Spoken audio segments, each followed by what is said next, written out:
You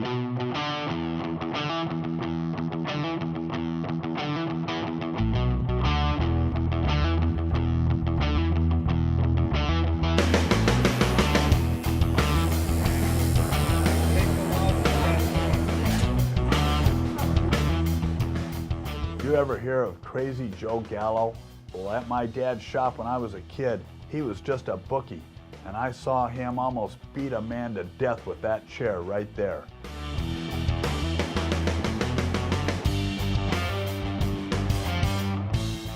You know, and that's the kind of, it was that blood and guts, and that shop was actually known to be the bloodiest tattoo shop in the Bowery. There was blood splattered on the flash that it was stained there, you know what I mean? So those were the kind of characters that were the ones before me.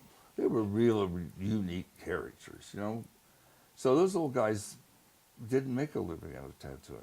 They all had full-time jobs. Pop Eddie was born and raised in San Francisco and raised 6 children, and could you imagine raising a family of 6 kids and riding a goddamn bus all the time? I mean,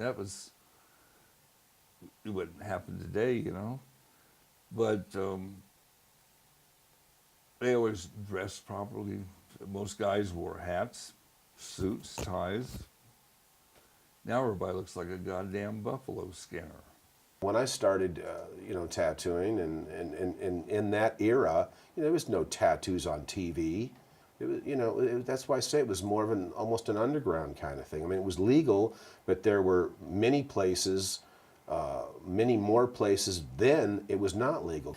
It was very secretive in the old days, and people didn't want to tell you anything. Some people you worked for, they wouldn't give you the address of the supplier because they feared that, if you got this knowledge, then you'd get your own stuff and then you'd open up down the street. And of course, little did they know, how it is these days. I mean, it's almost like there's a tattoo shop on every corner, and it was never supposed to be like that. I mean, like it was more like an underground thing almost back in the day, an outlaw thing, blue collar thing, Ed Hardy was doing Japanese, Sailor Jerry was doing Japanese, Zeke was doing Japanese. Some other people, like Cliff was interested in Japanese. Don Nolan was interested, and Tommy Yeoman were interested in Japanese, but we were sharing as much as we could with each other about what we were finding and about, what books to buy and what these animals meant, and, and it was so heady. And we were mad about each other. We were crazy about tattooing. We were crazy about this new field of kunioshi in Japanese. Also, this is in New York City. Everything was illegal. You had to know where to go. You had to have, kind of an inn to get in. It was like a speakeasy kind of situation. Women and civilians didn't get tattooed at this time.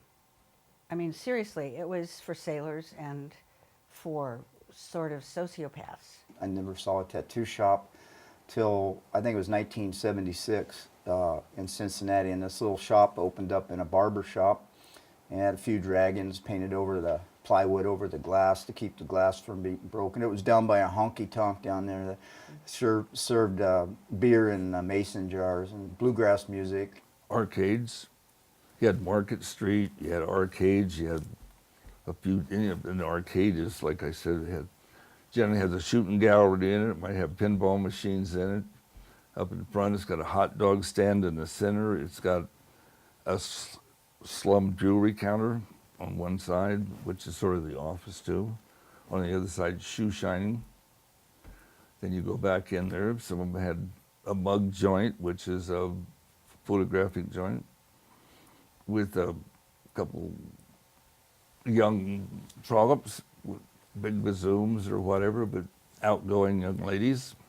You had all the gypsies, you had all the prostitutes, you had all the cops, you had the Filipino cockfighters, you had the jazz musicians, you had the topless dancers, you had,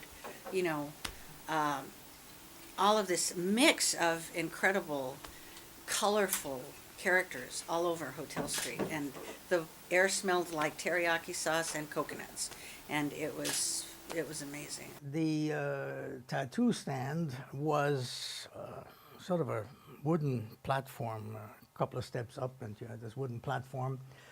And there was no running water. There were no toilet facilities or wash basin or anything else. So you went to the spigot and filled the bucket, and you rinsed your tattoo machine in the bucket, and you had a sponge and you wiped off the Vaseline and the ink and the blood that was coming on the arm and rinsed out the sponge in the bucket. At the end of the evening, and sometimes, you know, you kept open until the place, until there were no more customers. So sometimes it was 1 o'clock in the morning, sometimes it was 2 o'clock in the morning. You then took your bucket and you poured out what now was tar.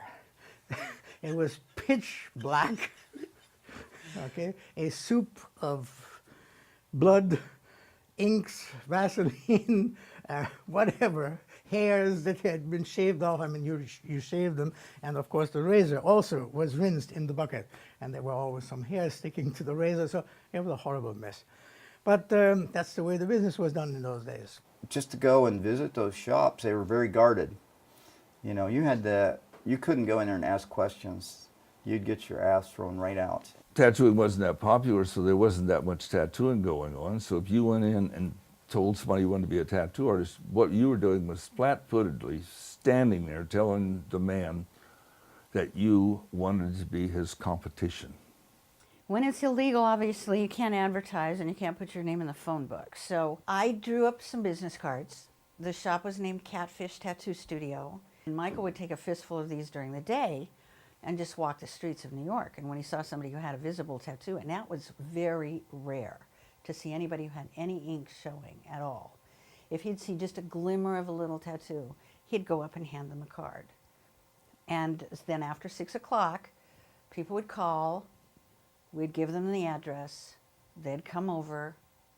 To me, tattooing is like living in a living art gallery. Unfortunately, a lot of this history from tattooing from way back is going to be lost as more and more people die. I mentioned to somebody recently, need to get a convention to where late at night when everybody's sitting around the bar and they're telling their stories, you remember 25, 30 years ago this or that, somebody needs to be writing that down or recording it, because as that person dies, those stories are gone. Zeke supposedly had this monkey, and one day, I don't know what happened to Zeke. He left the monkey, or the monkey got out of his cage, and the monkey was like running around the shop and doing all kinds of weird stuff, and took out all this tattoo ink in the bottles and was squirting it around, and he had all this red, the monkey had all this red ink like splattered everywhere. And Zeke, I don't know if the story is true or not, but there's a front counter, you know, and then you go through the gate and everything to go in the back and get tattooed. But I think Zeke was passed out. He said that Zeke was passed out, and all Danny could see were these feet and all this red that looked like blood. And he goes in there and is like totally freaked out and thought, oh my God, he's been killed. And this monkey is like up on the rafters or up there, you know, going chee chee chee chee chee chee. And all this red ink is everywhere, and it's like, oh God. He was working with Philadelphia Eddie for 2 years, which he always had a clot over his leg. And he was wondering why he wasn't using ink. But what he was doing, he had 6 ink caps. I think it was red, green, yellow, black, and shade. And he used to pick the ink caps up, and he used to disappear under his cloth. He used to piss in them and put them back straight down. And come on, let's go. Extending the ink. You used the needles until the customer started bleeding profusely. At that point, you looked at the needles and you saw that one of them was like a crochet needle. It was bent over. And that it was time to change the needle bar. Okay. But you never changed needles until the needles gave out on you. I can still remember being scared to death. And I can still remember everyone in there was scared to death. There were no chairs. You came in, you got tattooed, you left. If you weren't getting tattooed, get the hell out. It's simple as that. And there was no hand holding, and there was no let's check your aura or what's your sign or none of that. It's like, hey buddy, you want a tattoo? And you pick something off the wall and you sat down and got it. It wasn't like I just went in and I said, hey man, I was thinking like, you know, heart with some wings and a dagger. And by the time they're done drawing it out, you know, it's been you didn't want to tell them no. You didn't like it or you wanted it bigger. You know, I mean, here's all these guys sitting around, man. I'm like, you know, you don't know if you're gonna get tattooed or your ass kicked. The stories, you know, about shaving, some of the, a lot of guys carried straight razors in their socks. I liked all that shit, rough and tumble stuff. You never went up to somebody and just said, you know, what colors do you use? You never do that, you know. You had to watch and listen, and then you would say, that's a 7 mag you're using, isn't it? And you would load the question with the answer. And if it was right, were allowed to stay a little bit longer.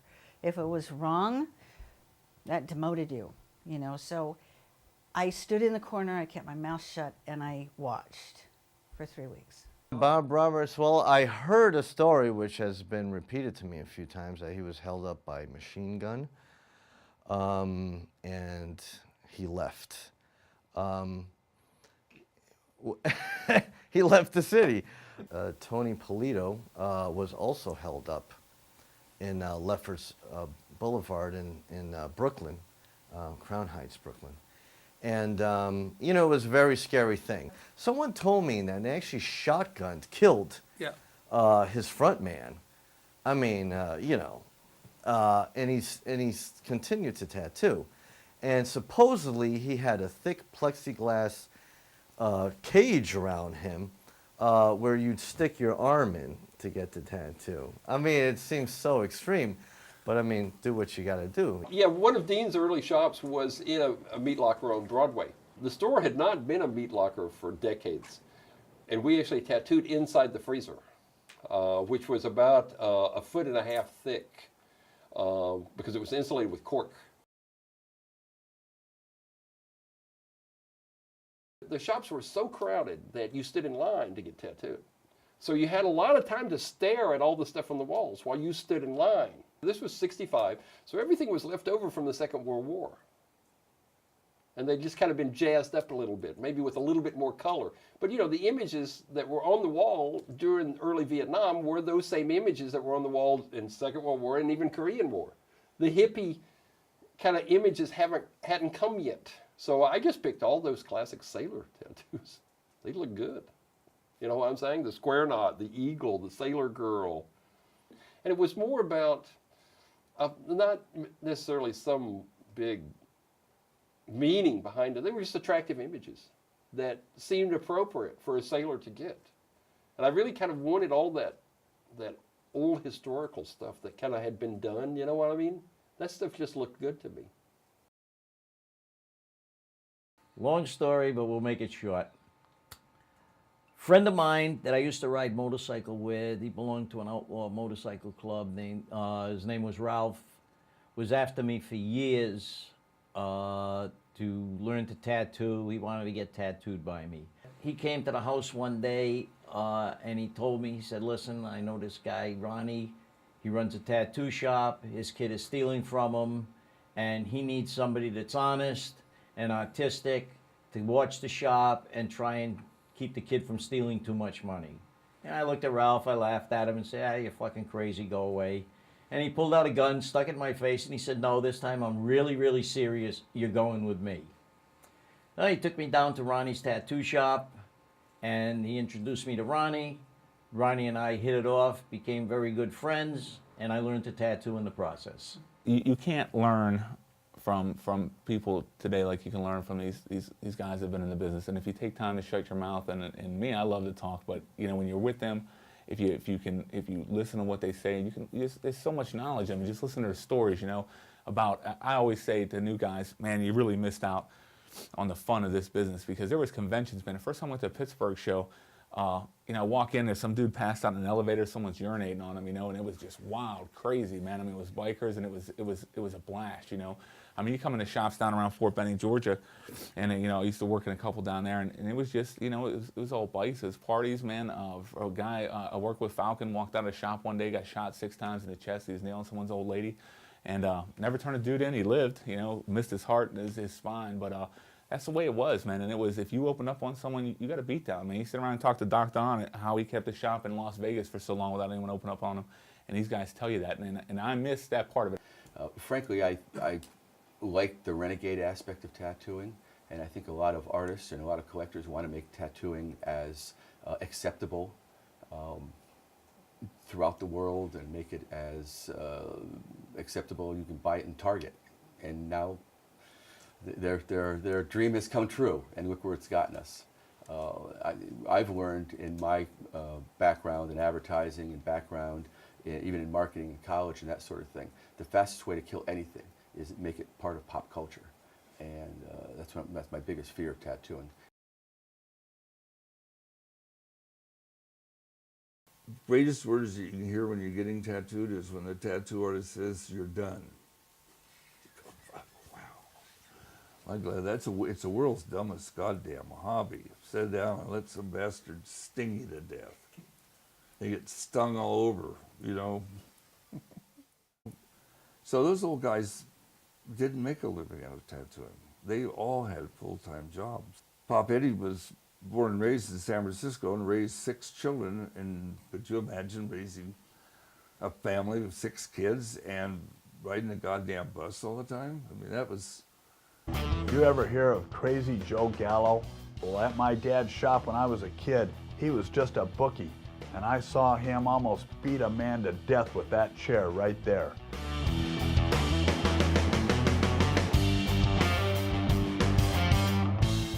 You know, and that's the kind of, you know, it was a...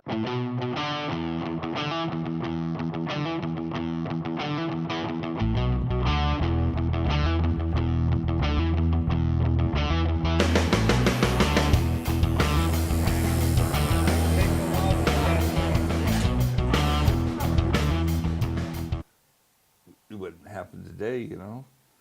But they always dressed properly. Most guys wore hats, suits, ties. Now everybody looks like a goddamn buffalo skinner.